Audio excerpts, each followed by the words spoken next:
book Miftah Dar Sa'ada, and the key to the home of happiness. The key to the home of happiness, and that the religion came for the happiness of mankind. The religion came for the happiness of mankind. Shaykh al-Islam Ibn Taymiyyah rahimahullah ta'ala, he mentioned in his tremendous book that is called At-Tuhfatul Iraqiyya fil Ahwal al-Qalbiyya, and the gift to the people of Iraq as regards the states of the heart. As regards the states of the heart that Allah has never ordered with or in any place in his book, and neither has the Prophet ﷺ ordered, or anywhere in the Sunnah of the Prophet ﷺ you find that we have been ordered with or encouraged with, or that sadness has been praised. And that sadness we have never been ordered to be sad. You will not find a place in the book of Allah, the Sunnah of the Nabi ﷺ, where we are encouraged to be sad. And the only sadness that is praiseworthy is the sadness that comes as a result of something that is praiseworthy, like the fear of Allah, or like remorse for our sins and those sorts of affairs. But even with that, Ibn Qayyim rahimahullah ta'ala, in his tremendous book Madarij al-Salikin, which is an explanation of the states of the heart between Iyaka na'budu wa Iyaka nasta'een, that is around 3,700 pages in the printed form.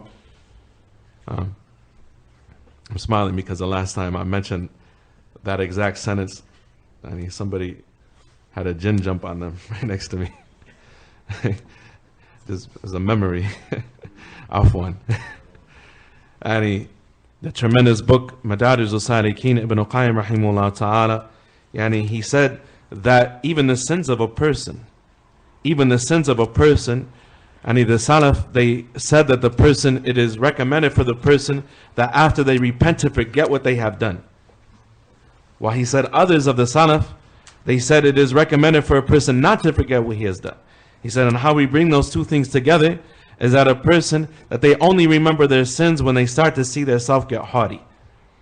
When they start to see their self get impressed with their obedience and so on and so forth, and those sorts of affairs, then they remember their sins to bring them back down to earth, right? To bring them back down to their level, to where they're supposed to be at. But otherwise, a person is not supposed to remember that which troubles their heart and saddens them, and so on and so forth. That's why the Prophet ﷺ, استعاذ بالله من الهم والحزن. Allah's Prophet ﷺ, he sought refuge from Allah Tabarak wa Ta'ala from sadness and grief and worry. From sadness and grief and worry. And so the entire religion is built upon this. And the entire religion came to bring about happiness to the human being. It came to bring about happiness to the human being. And so what Ibn Qayyim rahimahullah ta'ala is going to mention here, and he is the main themes of the religion, the ma'ani of the religion, and the main themes of the religion and aspects of the religion from the affairs of the heart that bring about happiness to the human being. He starts by saying, فَعَظَمُ أَسْبَابِ شَرْحِ الصَّدْرِ التَّوْحِيد. The greatest cause of the opening of the chest, bringing comfort of the chest, bringing happiness to the heart, is at-tawheed. At-tawheed. This is something that we've been discussing for the last month now.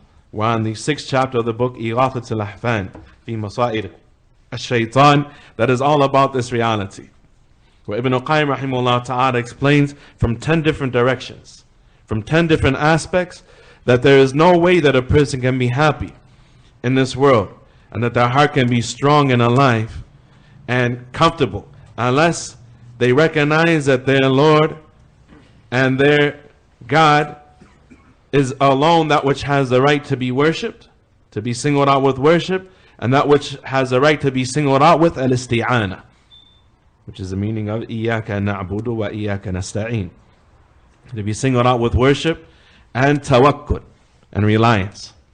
A person places their reliance upon.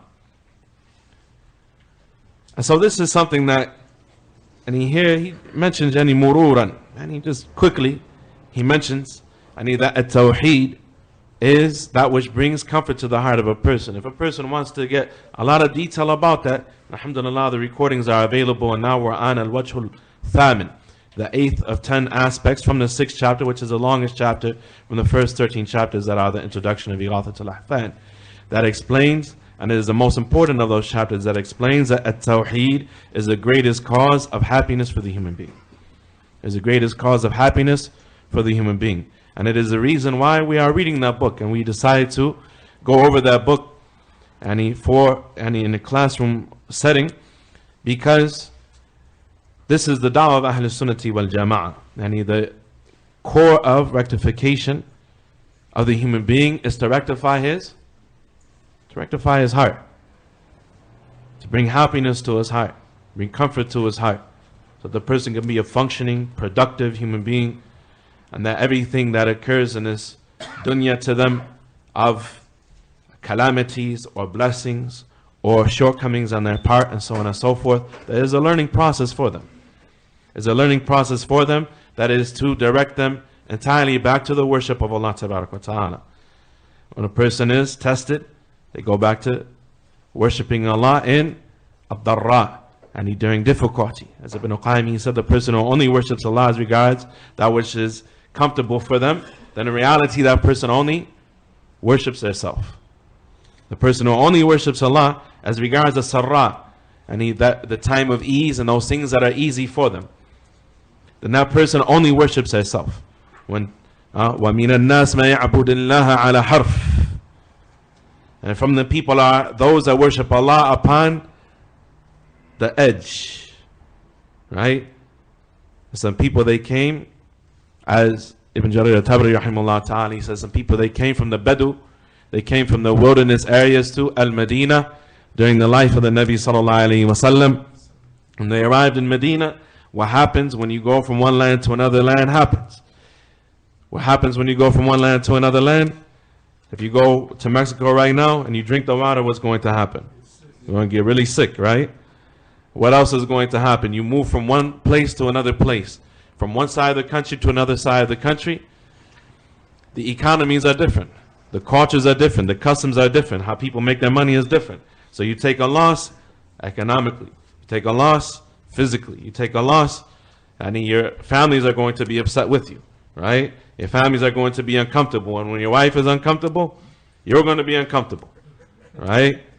If she's not happy, even if she's not complaining about it, if you care, you're not going to be comfortable if she's uncomfortable, those sorts of things, right? So people were tested, right? That brought about the scorn of their people upon them when they embraced Islam, those sorts of things.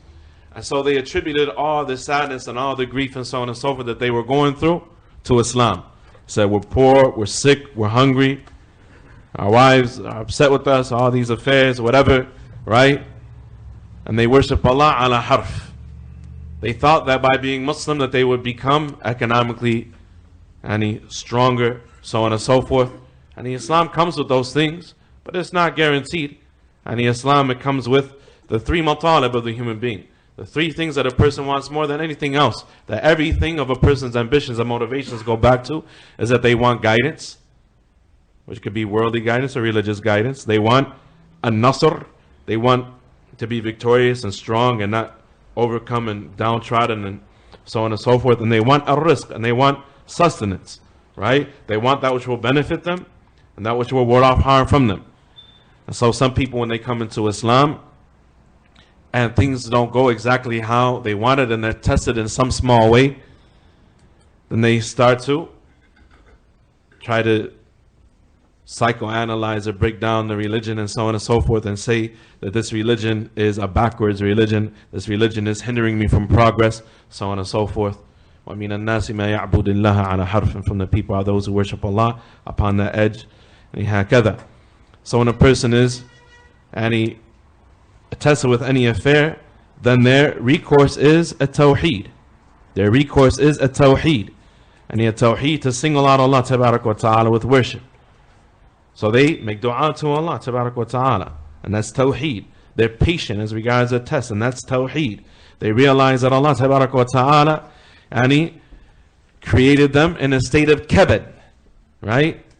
To remind them, as Allah tabarak wa ta'ala said, وَلَقَدْ خَلَقْنَا الْإِنسَانَ فِي كَبَدٍ أَيَحْسَبُ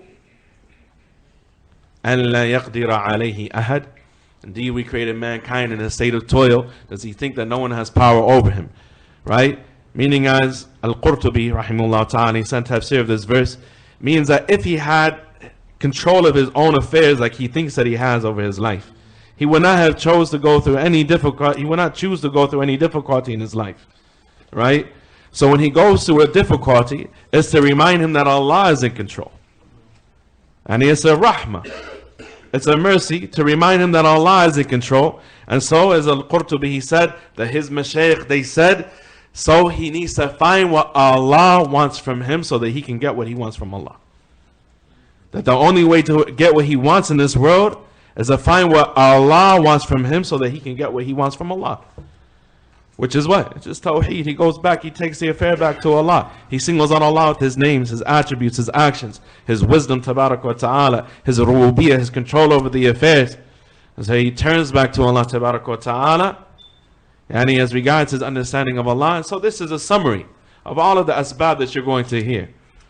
And everything that he mentions of the dhikr of Allah, of al-inaba, of the return to Allah tabarak wa ta'ala, turning back to Allah tabarak wa ta'ala, everything that he mentions of ash-shaja'a, and courage, as-sakha, and generosity, al-ihsan and al-makhluqeen, kindness of the creation, all the affairs that are from the things that bring happiness to the heart of a person, they are from the worship of Allah and from the tawheed of the person for Rabb al-Abid, for the Lord of the slaves, tabarak wa ta'ala.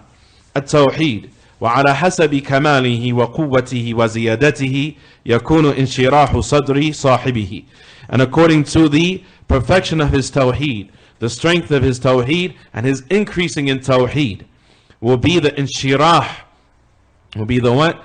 The comfort, the happiness that comes to the heart of the person who is a muwahid, and the person who singles out Allah subhanahu wa ta'ala with worship.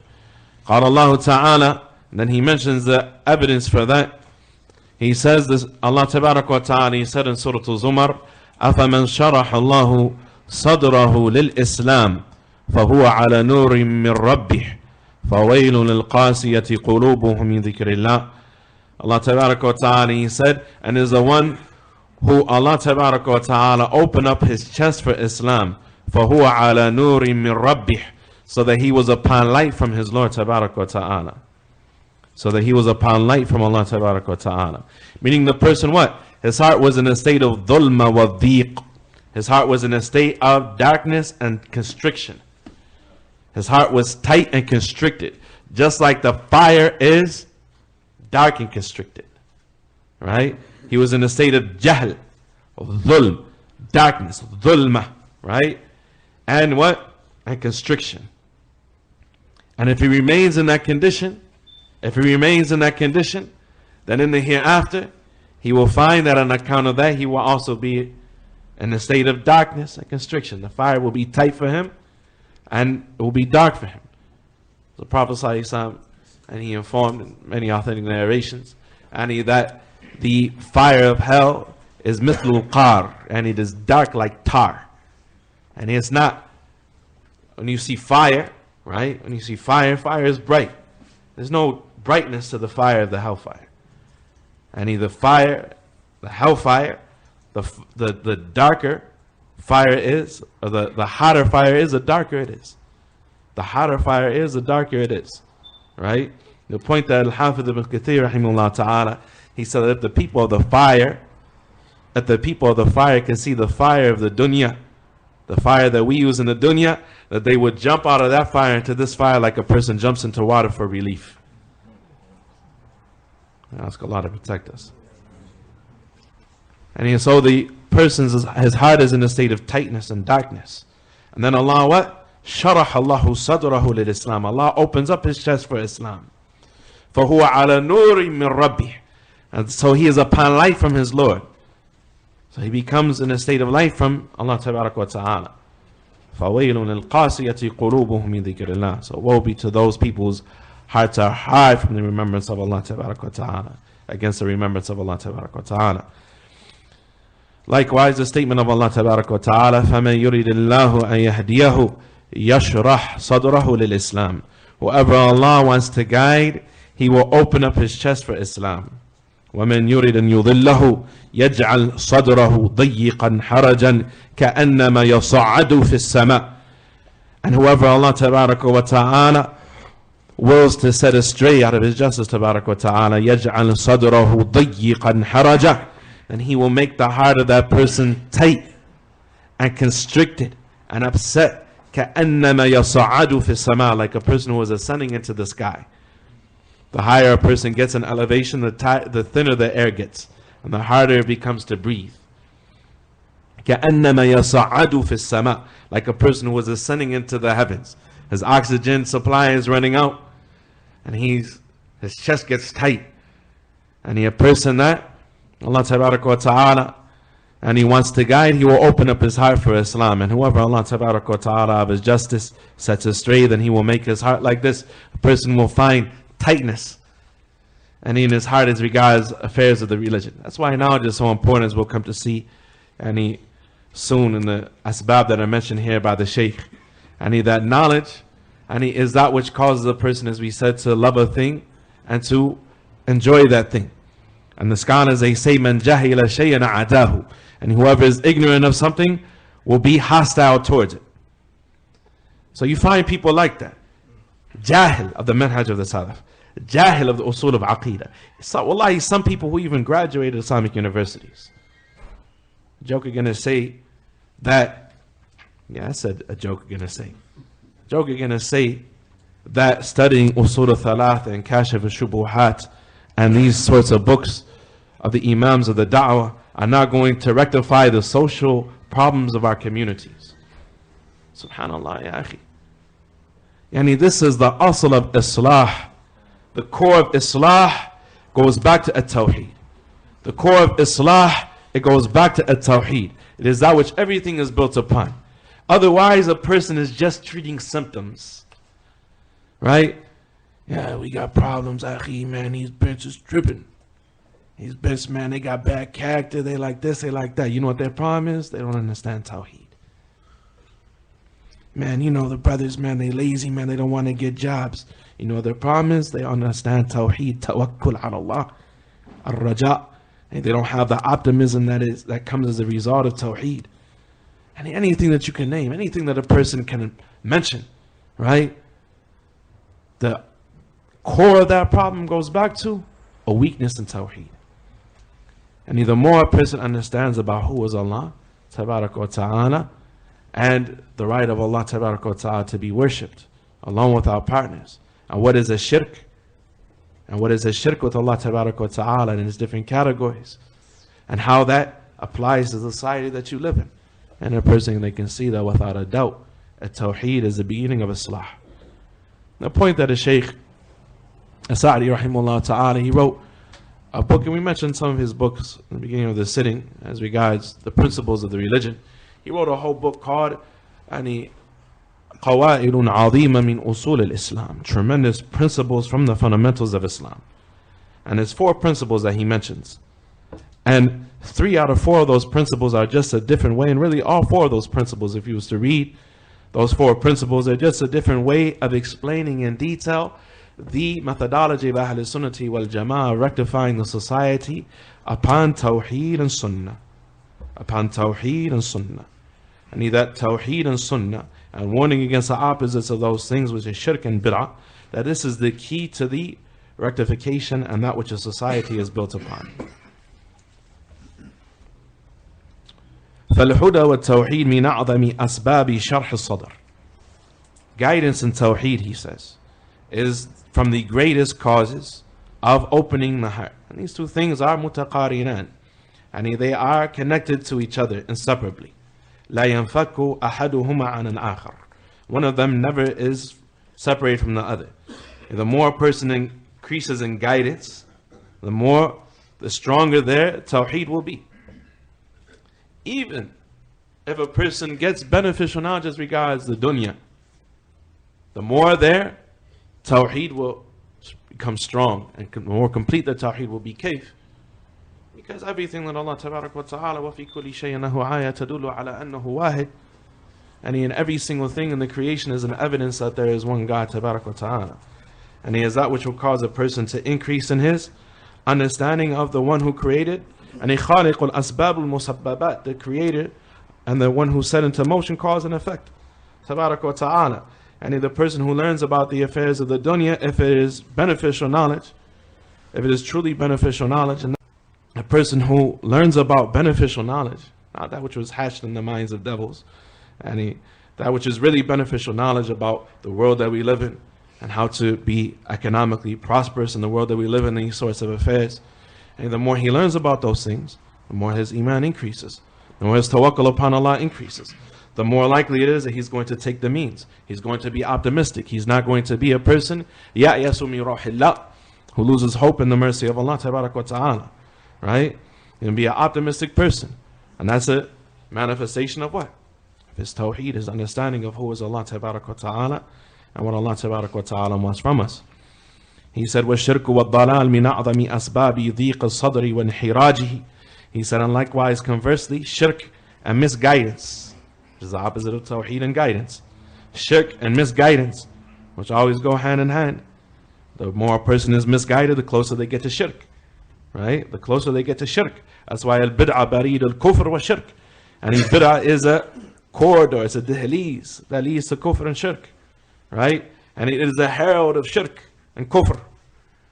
And if a person was to look at what was said by the Prophet ﷺ in the early generations of Islam, and warning against innovation, and the characteristics of innovation, and those things that lead people to innovation, and then look at those things that are mentioned in the Kitab and the Sunnah about shirk. Shaykh al-Islam rahimahullah ta'ala mentions that over and over again. Look how the Islamic sects went from rejecting some of the attributes of Allah tabarak wa ta'ala and playing with some of the affairs of usul, so on and so forth, to go into full-blown grave worship. Shirk, magic, black magic, right?